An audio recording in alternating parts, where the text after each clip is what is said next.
Okay, we are live, so let's do our countdown. 3, 2, 1. Hello, everyone. Welcome to episode 127 of the Security Podcast on the In30 Network. I just want to say I watched debates, and I am not 400 pounds, unlike, I guess, the rest of the security industry. Let's ask Tom. Maybe we get a bigger sample size than just me. Well, first off, I want to say that Security In30 cybers are the best. We have the best cybers. Nobody has better cybers than we have here at the In30 Network. Believe me. Our cybers are the best, and we cyber hard. They really are. So, now, I have not yet reached my master level of InfoSec and of hacker, so I am a mere 200 pounds. I'm working my way up to the 400 number, but I am hacking in bed now because that is what's required of hackers. And I don't know, Taylor Swift, I don't know, InfoSec Taylor Swift. I don't think InfoSec Taylor Swift is 400 pounds either. I mean, we don't know who it is. I mean, we know it's Taylor Swift, but it could be someone else posing as Taylor Swift. I mean, they have Taylor Swift handlers. I mean, who knows? Yeah. I mean, they use the Linux. I mean, so yes. All of the cybers. Yeah, all the cybers. We are good at it, and we will be the best at it because no one else can be better. So, Tom, you came back from DerbyCon. Yes, DerbyCon 6. And it was a time. I love DerbyCon. I love DerbyCon every year. And this year's theme was recharge. It was to get people geared up, building things, hacking stuff, tearing stuff apart, and coming together to learn, teach, and just generally be together for a weekend full of awesome, horrible things, and it was great. We learned a whole bunch about offense, about attacking stuff, tons and tons of PowerShell talks this year, all about, even if you blacklist PowerShell on the machine, how you can sideload it into an active process with the DLL and inject shellcode and do a PowerShell downgrade. Look up Ben 10's talk on PowerShell this year. Ben 10, as usual, knocks it out of the park. It was fantastic. There's a whole bunch on defense, on how you can not only try to prevent these attacks, but watch them happen, which is great. All kinds of logging and monitoring systems. Absolutely fantastic. And a bunch of talks talking about all the stuff in the middle. Now, the best parts of DerbyCon are the stuff that happens, the things that happen outside the talk. So, Social Engineering Village was here this year, and it was fantastic. Some of the best conversations I've had about social engineering and the industry in general in years. It was awesome. Lockpicking Village was great, as always. They had an impromptu 3D printer show up, and people were printing out free TSA keys just because. There was also a nice fake ID station set up. So if you needed a company badge with Microsoft's logo on it to walk around and act like you were part of their club, you could totally get one printed there. So, classic, awesome DerbyCon shenanigans. It was awesome. And even if you're not in the industry, even if you're not a hacker, if you're a nerd of any kind, DerbyCon will welcome you. So give it a shot, come out, enjoy the festivities. It's not that expensive. And I will see you there next year because I am totally going. What's the cost? Ticket is going to be under $200. I think mine was like $175, if I remember correctly. And then hotel, it depends on where you're staying. So you've got I was going to say, I stayed an extra day just to have time to recover and not have to drive right away after the conference. The cheap hotel for Thursday through Monday was like $400, and they, of course, skyrocket from there because there's a lot nicer places that don't cost $100 a night. So it all depends on your price point. DerbyCon also has a training program, so if you want to go for the whole week, get trained on stuff, get your company to sign off on it because it's your professional development. Have them expense it. Stay and party for a week. It'll be great. Look, like we said, DEF CON in the summer at Vegas. You get a few people. DEF CON was $240. It's probably going to be around that price next year. The DerbyCon in the fall. If the Jewish holidays weren't around DerbyCon, I would absolutely look into definitely going. So I'm going to check out next year, and maybe if they don't line up, I go, and then we can have another meetup. But again, find a couple friends, go. It's a great time, either at DEF CON or at DerbyCon. If you want to see the DerbyCon videos, they have all been recorded. They're all up on YouTube for free. Go to youtube.com/irongeek or irongeek.com and look for DerbyCon. You will find all of the videos there. There's some great stuff, great information, all of it free, so have at it. The real question is, Tom, how many talks did you actually go to? I went to a surprising number this year. Not as many as last year, but way more than I thought. Because, as you know from DEF CON, the real stuff, the real hacking and hands-on stuff happens in the villages. So if you want to get your hands dirty and you don't want to be preached at a little bit, head to the social engineering village, the car hacking village, or the hardware hacking village, and pull stuff apart, tear humans' brains apart, and try to figure out a way to get them to spill their passwords and social security numbers. It's a good old time.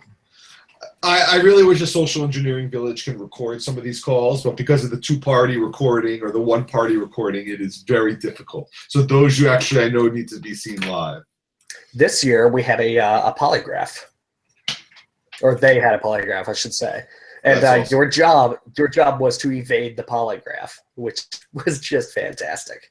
That's awesome. So yes, I will second Tom on DerbyCon and say if you're a geek of any kind, DEF CON, DerbyCon, both of those are both awesome times to have, and we can go from there.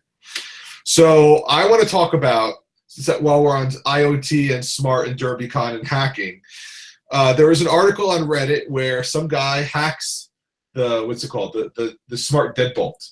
So the story goes, the guy's like, hey, I need to borrow some sugar. And his neighbor's like, yeah, sure, I'll be right there. He goes, oh, don't worry, I'll just let Siri let me in. And he's like, what are you talking about?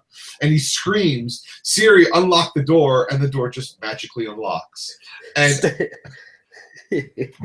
this is fantastic. So, but people showed this to me recently, and it was dated recently, but I knew about this months and months ago. So I thought this was a rehash. No, I must have known something that maybe I shouldn't have.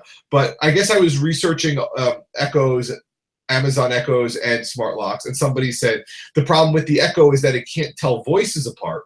So you don't want to have your locks on it. Maybe that's where I got it from. But when I saw that, and then DEF CON did a report that all the Bluetooth deadbolts are hideously insecure, I mean, that just sways me up. But I really would like, in some capacity, to say, hey, when I go to bed, house off now, and all the lights and all the locks turn on. So we need something, but voice control is not it. Yeah, the easiest solution to this is to have voice-activated locks only for locking the locks. So no matter where you are, someone can say, hey, lock the front door. That's not so much of an issue unless you've got kids that like to toy with you when you're trying to bring in groceries. But being able to say, Siri, unlock the front door, that's kind of an issue. So, and Bluetooth BLE or Bluetooth beacons, I also don't like, because I'm sure they can be spoofed, or you can leave your phone somewhere, or anything like that. So locks still just need to lock doors and go from there. I'm not ready. I want it, but it's not going to happen quick.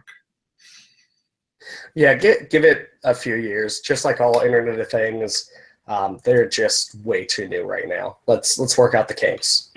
So while Tom was at, okay, I was going to say, talking about waiting it out, Amazon just released the 6-pack of Amazon Echoes, and I absolutely am ready to buy it. I'm just waiting for the October 4th announcement from Google just to make sure that I'm making the right decision. But I think I've become an Internet of Things person, so if you have questions, definitely ask me. And I try to deal with the security, but it is hard, and it is sort of just trying to reduce your attack surface as best you can, knowing that something's going to go wrong.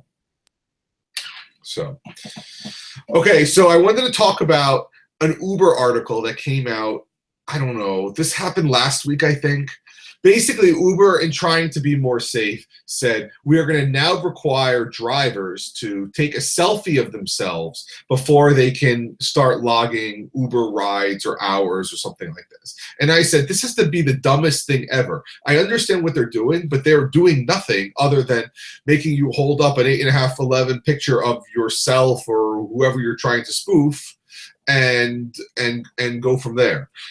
And I don't know who thinks this is safe other than it's just a really good press release. I think this is more of a feel-good security measure. It's to make people think, oh, look, they're doing all these things. They're doing verification. They're going to keep me safe while I'm riding in an Uber. I'm going to ride with who I actually think I'm going to ride with. And that's this type of verification is, especially if it's automated, which you know it is with the amount of traffic Uber has. It's just it's security theater. And there's nothing protection worthy about this. Remember, Uber are private citizens driving, and for the most part, we want to think that everyone is good. And yes, bad things happen. And taxi drivers have to be licensed, but you can, I guess, revoke a license if you go crazy. Like, for example, I was leaving the hotel at DEF CON, and the Uber driver had this car, and when I said, that doesn't look like your car, their response was, oh, mine's in the shop, I'm borrowing my neighbor's or my other car or whatever it is. What am I going to do? Say no? I mean, yes, I can, but I've just waited 5 minutes. What am I going to do? Wait another 5 minutes? I guess that's right, but it's one of those you're going to have to take the chance anyway. So what is it's like when they have the breathalyzers in the car. You just get somebody else to blow the breathalyzer, and then you start your car. Yeah, it's really an easily defeated security measure. I don't see this coming back on them in any big way. I don't think anyone's gonna, do the verification and then kill a whole bunch of people. I don't think that's gonna happen. I just think this is a press release for press release's sake, and other than that, no one cares. It makes no real difference. So, I mean, with that, I saw that, and then someone said, well, the rest of the service industry is going to move that way. And I said, as you just said, you can make badges for anything. If there's no standard of verification, then you can verify any which way you want, and I can just hand you a business card that says I'm somebody else and move on. So I verify with GPG keys. Yes, that's what we need to do. We need everyone, please read me your public key. Please sign this message. Oh, yes, that is you. You do control that private key. So, yes, I mean, aside from that, we have that. So, and before we get into our main article, I've been watching a show called Adam Ruins Everything. It's on one of those weird TV networks. I think it's True TV. It's basically this comedian, Adam Conover, and he takes you through social scenarios where you think you're doing the right thing and you're really not. And he has one on airport, just security in general. And as a cameo by Bruce Schneier on iPad Head, so iPad Robot, basically saying, what's security theater? And he goes through the guy saying, but you have to take your shoes off. You have to feel good. And he goes, do you understand the TSA that has never stopped anything? And their sources and everything else. It's a pretty good episode. It's early on in their season. So if you could find it, I really like the show, but specifically that one. Anything with Bruce Schneier in it gets an A+ in my book. He's just awesome. He is one of the best people. He literally wrote the book on cryptography. So if Bruce Schneier tells you something, chances are it's true. And apparently he's on the TSA no-fly list because he rails against them. So for him to get to congressional hearings to talk about it, he says is a little difficult, which is kind of funny. I'm sure he is on the no-fly list. That should be a badge of honor. So yes. Anyway, our main topic today is one of the people in the security group, WhatsApp group, which, by the way, you are free to join, just contact us, sent us an article about the ultimate privacy guide. And it's a list of everything you can do to be private for the everyman, the every woman, the every person. And for the most part, I really, really, really like the idea. But as we were reading it, we were saying we were cringing at some of the topics. And I was like, oh, this must be old. But it was dated recently, August 12th, 2016. And we're going to link this in the show notes. And every topic has some really good points, but they just like fall off the deep end. So instead of ripping this guy to shreds, we're just going to go through the topics and just quickly say what you should be looking for, instead of saying how good or how bad each topic was. Right. I don't want to tear this apart. I don't want to tear the author apart or his article apart. It was not made as clickbait. You can tell that, right? It doesn't have the snappy title. It's not like 10 pictures in a slideshow format. The guy put a whole bunch of work. The author put a ton of work into this. So I don't want to tear it apart, but he is mistaken in some things. So we're going to go on the record and correct that. And by the way, it's basically a beginner's guide with really advanced topics. So that was my other thing. Like, he's saying it wasn't for advanced people trying to become more advanced. It was like, this is for your grandmom who's trying, or your friend, or you trying to learn about security. But it just goes into a little more detail than what I had, and the detail was a little wrong. Yeah, I think with some tuning, with some editing here on the recommendations, this could be a fantastic, intro to basic computer security and privacy. This would make a fantastic article if some things were cleaned up. So the first thing was, how secure is encryption? Because we hear that question all the time. Well, we're going to be encrypted. Why should we do all this if the NSA can break it? And the answer is, well, one, we don't know if nation states can break this. But he goes into what seemed to be really good about how strong encryption is, and it is good. I mean, that's basically what it's saying. Yeah. This section is correct.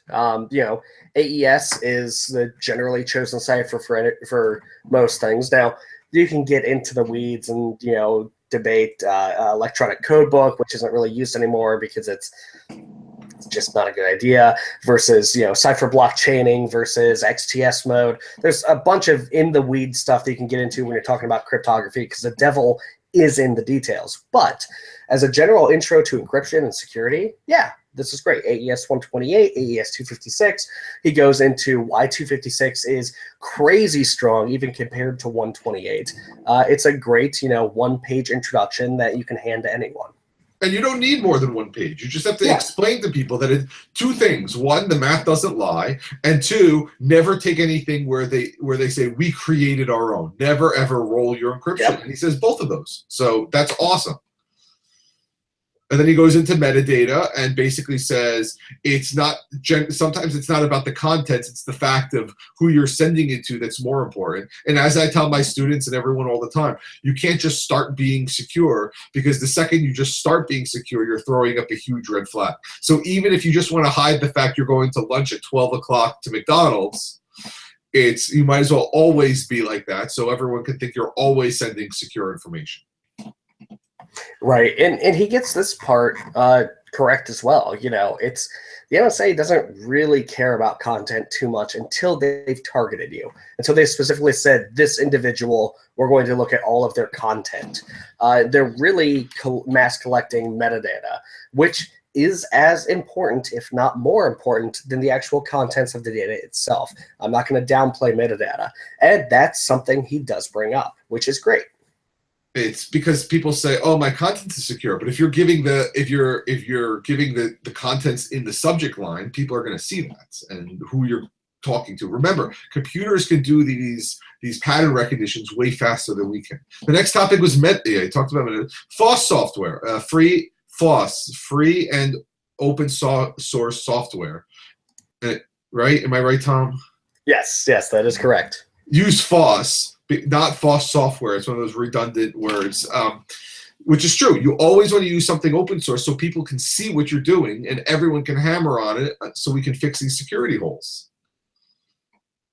So. And the world's biggest pieces of software are open source. All Android phones are running plethoras of open source software. Windows has some open source software in it from the BSD project. OS X is almost entirely built out of free software for its base, open source software. If you have the ability, and you've heard us rail about it when we talk about messaging platforms, if it's not open source, that's a huge black mark against it. So, I mean, for the most part is yes, and he says use it. Next thing was Bitcoins. And he went into a long detail of how to be as anonymous as you can with Bitcoins. But I think the takeaway here is if you want to be completely anonymous, Bitcoin is the best you're going to get, even though it's not 100% anonymous. You can go back through the blockchain and try and figure it out. But for the most part, it is very, very hard to figure out who someone is through Bitcoin.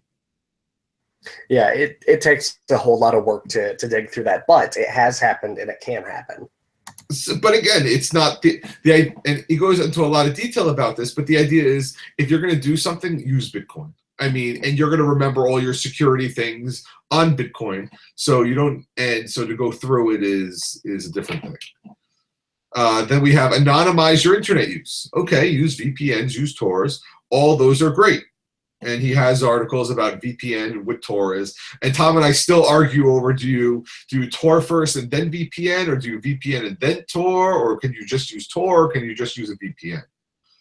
And I think the answer to this question, again, the devil's in the details. And one thing that he should put in this article is, whatever you bootstrap first, whatever you connect to first over your clear text internet, that's the party you trust the most. Do you trust your VPN provider, or do you trust the Tor network more?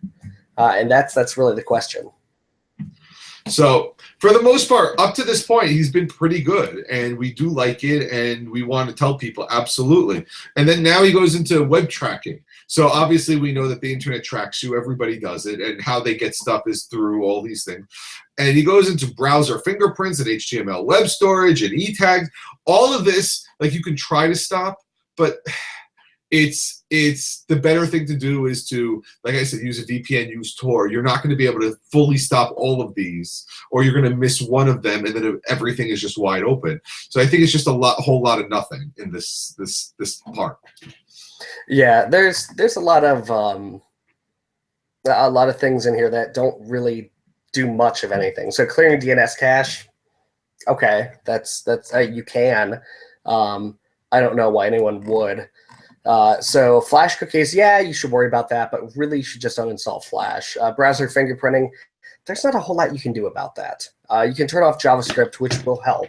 So you can use something like NoScript, or I think it's Script No on Chrome. What is that called? Script Safe. Script Safe now. But it makes the web almost impossible to use unless you want to selectively enable JavaScript. And I do that. I'm ready to turn it off, but I do that for now. Basically, the idea is if you clean your cookies after as you close, or you clean your cookies once a week or something like that, you're doing a really good job. If you're going to go in there, really do it. Again, this is supposed to be for beginners, even some medium or intermediate people, but to keep on going is tough. I would say, some of these extensions, so AdBlock Plus should not be on that list. AdBlock Plus is untrustworthy at this point, has been for a while. uBlock Origin is what you should stick with. Disconnect is fine, I guess. Ghostery, don't use Ghostery, that's what he says. HTTPS Everywhere is good. It's made by the EFF, but keep in mind, HTTPS Everywhere can break certain websites. I've encountered broken sites thanks to that extension. Yes. Better privacy, I don't have experience with. I couldn't tell you. NoScript, NoScript gets the honorable mention.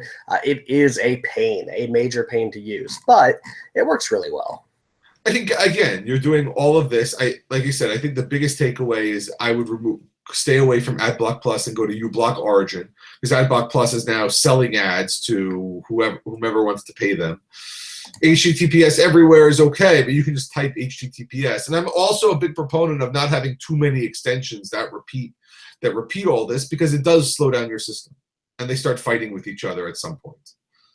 Right. So search engines that don't track you. DuckDuckGo gets mentioned as kind of the big player in this "we don't track you" space. I used DuckDuckGo for a year and a half. It's not bad. It's really not. It's just not Google. And that really puts Google dollars above the rest. If you really care, you can use DuckDuckGo. And they are a great search engine. They have great tech. But I don't see the level of, perfect results that I expect. They're just not Google. Start page, same thing. They're not bad. I have used them before, but they're not Google. The other two I have not used. Gabiru and Yasi. Yeah, I don't know. I have never used those, so I can't speak to them. Clear your Google history. Everyone has Google history. Most people have it turned on. They don't know it.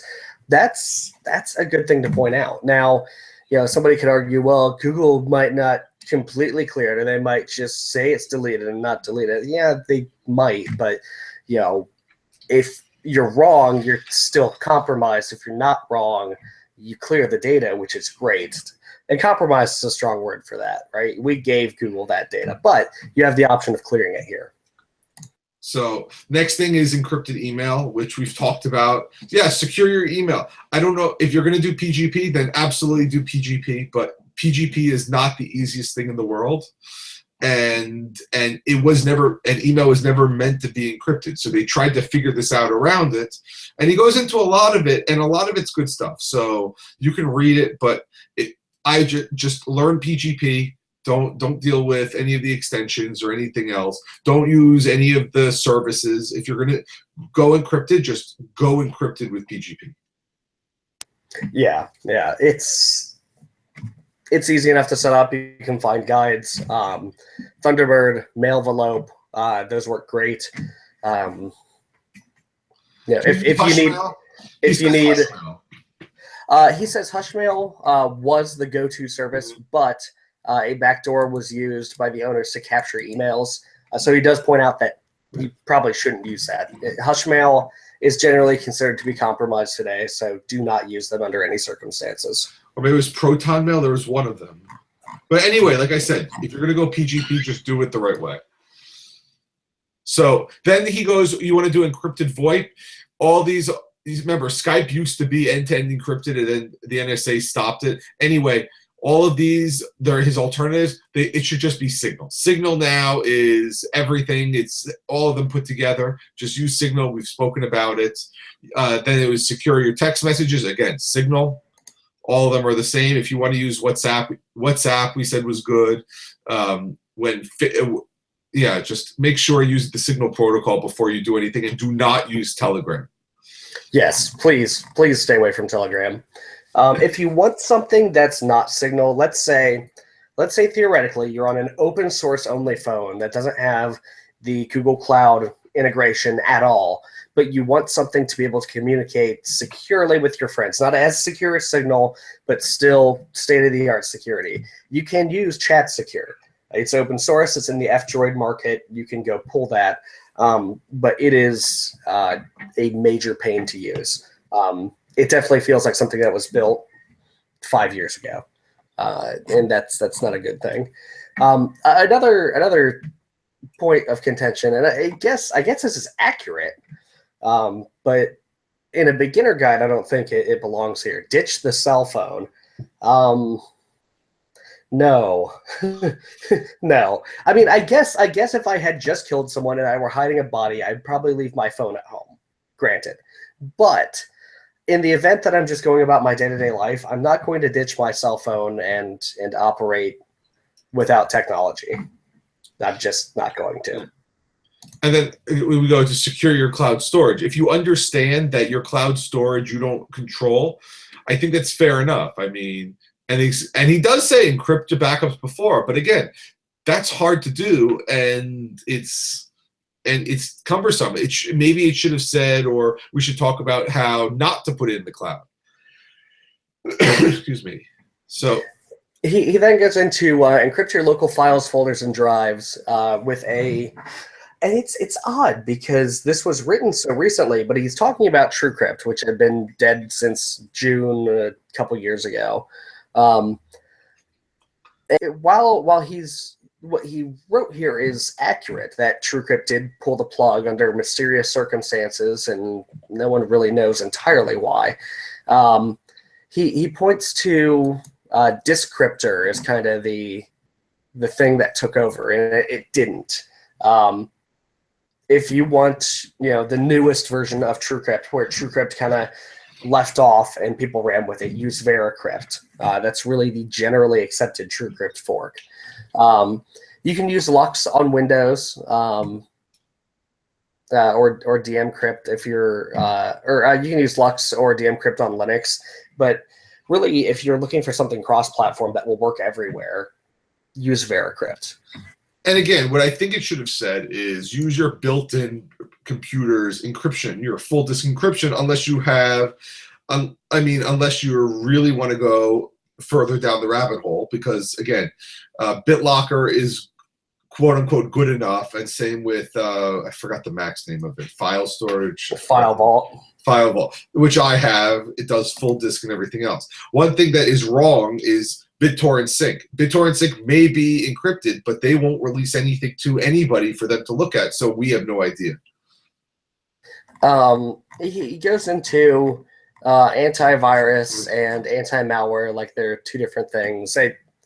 Malware is malware. There's no differences between viruses and worms and Trojans. And yeah, you can get to the weeds, you can get to semantics. They're all malware. They're all unwanted pieces of software doing things that they shouldn't be, right? People says, well, it's not a virus, it's a Trojan. No, look, it's all badware. It's all badness. It's all in your system. And you don't need individual applications to remove every little special thing. That's ridiculous. They're all general purpose today. That said, we've said on the show, get rid of the antivirus. And please, please don't waste your money paying for this stuff. It's most of the time, this stuff will make your system less secure. It'll introduce more vulnerabilities. It'll mess with your certificate stores. It'll have Node.js servers accepting API requests. It'll be, dumping your credentials to anyone who asks nicely, who's on the same wireless network that you are. Avoid AV. Install Windows 10. They've got stuff built in that you never have to touch. It updates itself and takes care of itself automatically. This entire section could be eliminated. Then he goes into passwords and use secure passwords, and he goes through it, but then he says use KeePass or Firefox, and I go, LastPass is not on here, which I understand, not free and open source, but again, we spoke about LastPass. They're more than willing to talk about any sort of security questions you have. So again, use good passwords. We've spoken about that. I would say please don't use the Firefox password manager. It's not the worst choice in the world, especially if you have a master password, but it's still not the best choice. KeePass is fine to use, but if you want to use something that's going to be cross-platform, we recommend LastPass. It's really easy. It's really slick looking. It's generally the best solution to this problem. And then the final thing was social networking. I mean, it's really hard to say keep private on social networking. It's kind of an oxymoron. So, and then don't use any of the US or UK based services. Again, we spoke about privacytools.io as an alternate guide to what you should look for, and they go really into the weeds.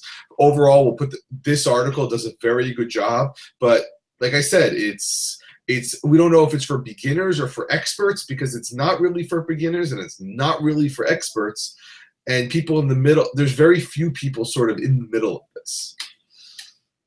Yeah, I don't think it was a bad article per se. I just think with some editing, with some cleanup, with some updated information, it could be a really good introduction to security. But you can't tell your users to ditch their cell phone and use an alias on Facebook. That's just never going to happen. And then to say, and then use Mailvelope instead of full-out PGP or anything like that. So anyway, the article was good. We'll put it in the show notes. You should read it. And you can see what we're saying. Anyway, we're way over, so we're going to end now, and I guess we will see you next week. See you, everyone. Bye. Okay, I'm going to stop.